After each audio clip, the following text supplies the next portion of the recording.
Online gaming कानून 2025 के वजूद में आने के बाद से भारत की गेमिंग इंडस्ट्री में भारी बदलाव देखने को मिल रहा है। जिन कंपनियों का कारोबार अब तक रियल मनी गेम्स पर टिका था, उन्हें अचानक अपना बिजनेस मॉडल बदलना पड़ रहा है। ड्रीम 11, MPL और जूपी जैसी दिग्गज कंपनियों ने अपने पेड या रियल मनी गेम्स को बंद कर दिया है। हालांकि इन कंपनियों का कहना है कि फैंटेसी क्रिकेट जैसे स्किल बेस्ड गेम पहले से ही अदालतों के द्वारा वैध ठहराए जा चुके हैं, इसलिए वो इस नए कानून को चुनौती देने के लिए कानूनी लड़ाई की तैयारी कर रही हैं। क्या है पूरी कहानी, वो विस्तार से समझते हैं।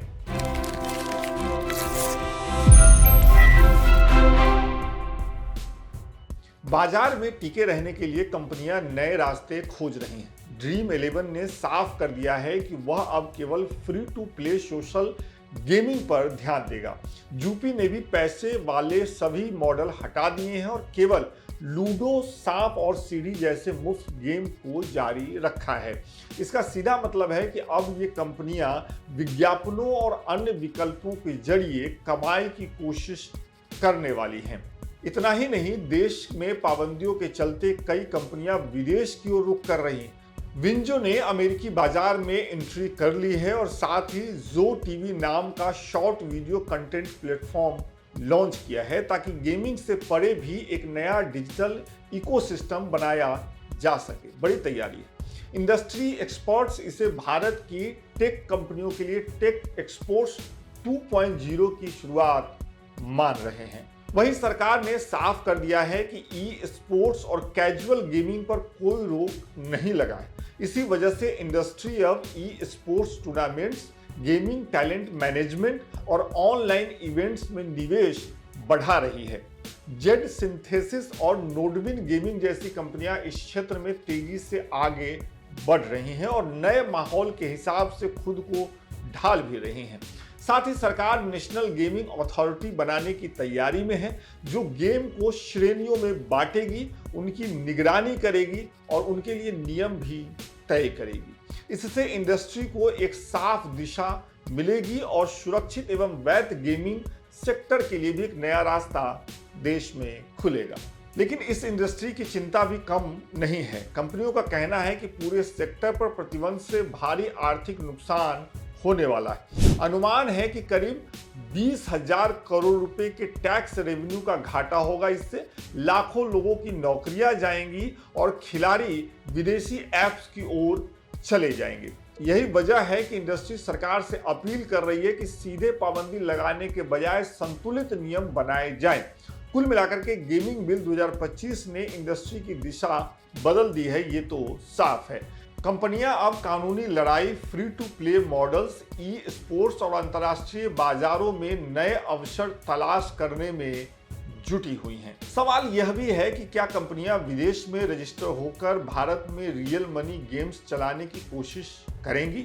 कानून साफ कहता है कि ऑनलाइन मनी गेम की पेशकश या इसके लिए धन का लेन देन करना 3 साल की जेल, 1 करोड़ रुपए तक का जुर्माना या दोनों देना होगा। अवैध विज्ञापन पर 2 साल तक की जेल, 50 लाख रुपए तक का जुर्माना हो सकता है। भारतीय नागरिक सुरक्षा संहिता BNSS 2023 के तहत यह गंभीर और गैर जमानती अपराध माना जाएगा। सरकार ने कहा है कि Indian computer emergency response team उन ऐप्स को ब्लॉक और निष्क्रिय करने की कोशिश करेगी जो प्रतिबंधित सेवाएं देश में जारी रखने की कोशिश करेगी या विदेश से रजिस्टर होकर भारत में ऐसा काम करने की कोशिश करेगी।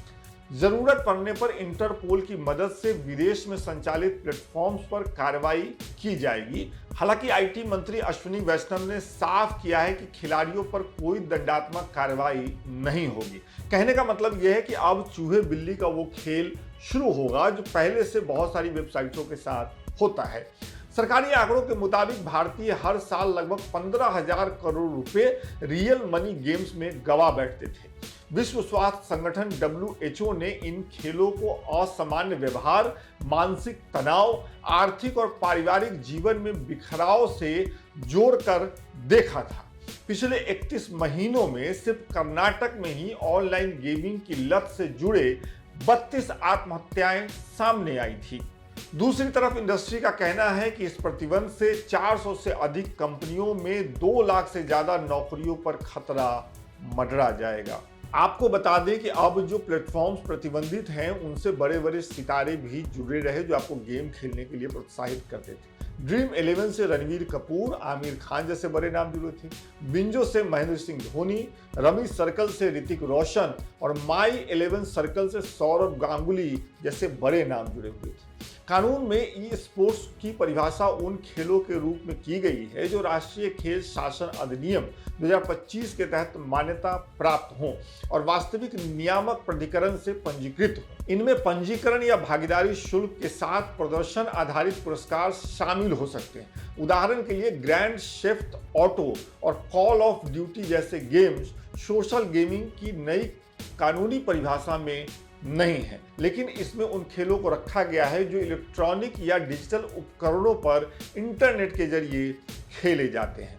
विधेयक की धारा 4 के तहत सरकार को मनोरंजन और शिक्षा के लिए ऐसे खेलों को बढ़ावा देने का अधिकार दिया गया है। कानून साफ कहता है कि रियल मनी गेमिंग का बेकाबू विस्तार आर्थिक धोखाधड़ी, मनी लॉन्ड्रिंग, टैक्स चोरी और अन्य गैर कानूनी गतिविधियों से जुड़ा है। कंपनियां अपारदर्शी एल्गोरिदम के जरिए खिलाड़ियों को भ्रमित करती हैं। खेलों में बॉट्स या गुप्त एजेंट्स शामिल हो सकते हैं और ज्यादातर कंपनियां विदेश से संचालन कर घरेलू कानूनों से बच सकती हैं। ये खतरे हैं। हालांकि कड़े प्रावधान होने के बावजूद व्यवहार में कई खामियां हैं और कंपनियां VPN या अन्य तरीकों से आसानी से इन पाबंदियों को दरकिनार कर सकती हैं। अब सरकार को यह देखना होगा कि कानून बनाना भर काफी नहीं है, कैसे इन कंपनियों को कानून की जद में लाया जाए। संविधान की 7वीं अनुसूची के अनुसार सट्टेबाजी, जुए पर नियंत्रण राज्यों के अधिकार क्षेत्र में आता है। कई राज्यों ने पहले ही इस पर कदम उठाए हैं। 2020 में आंध्र प्रदेश ने ऑनलाइन जुआ बंद कर दिया। 2022 में तमिलनाडु ने रमी एवं पोकर जैसे खेलों को प्रतिबंधित कर दिया था। साल 2023 में केंद्र ने ऑनलाइन गेमिंग को कसिनो और घुड़दौड़ की तरह 28% GST वाले ब्रैकेट में डाल दिया, जिसे लेकर कुछ कंपनियां सुप्रीम कोर्ट गई। अदालत ने फिलहाल नोटिसों पर रोक लगाई हुई है, सरकार के नोटिस पर रोक लगाई हुई है और ये तय होना बाकी है कि फैंटेसी स्पोर्ट्स, पोकर और रमी को कौशल आधारित खेल माना जाएगा या जुआ। सुप्रीम कोर्ट पहले ही कह चुका है कि रमी और फैंटेसी स्पोर्ट्स जैसे खेलों में पर्याप्त कौशल होता है और इन्हें जुआ नहीं माना जा सकता। आलोचकों का कहना है कि नया कानून कौशल और संयोग आधारित खेलों के बीच की रेखा को मिटा देता है और संविधान के अनुच्छेद 19(1)(g) का उल्लंघन भी कर रहा है, जो व्यापार और व्यवसाय की स्वतंत्रता की गारंटी देता है। काफी कॉन्फ्लिक्ट हैं। आने वाले दिनों में सरकार और अदालतों को इससे निपटना होगा। जब से नए कानून की वजह से इन कंपनियों के पेट पर लात पड़ी है, तब से इस बात की सुगबुगाहट भी तेज हो गई है कि ये गेमिंग कंपनियां संसद द्वारा पास किए गए कानून के खिलाफ अदालत का दरवाजा खटखटा सकती हैं। अगर यह कानून अदालत में चुनौती पाता है तो सुप्रीम कोर्ट अंतरिम राहत देकर इंडस्ट्री को सहारा दे सकता है या फिर सरकार से इस कानून के औचित्य पर सफाई मांग सकता है। काफी कुछ होने वाला है, आगे काफी कुछ होना अभी बाकी है। आप इस पूरे मसले को कैसे देखते हैं? गेमिंग कंपनियों पर जो रोक लगी है, जो नया कानून आया है, उससे आप सहमत हैं, असहमत हैं? आपके मन में कुछ शंकाएं हैं? कमेंट करके बताइए। बहुत बहुत शुक्रिया।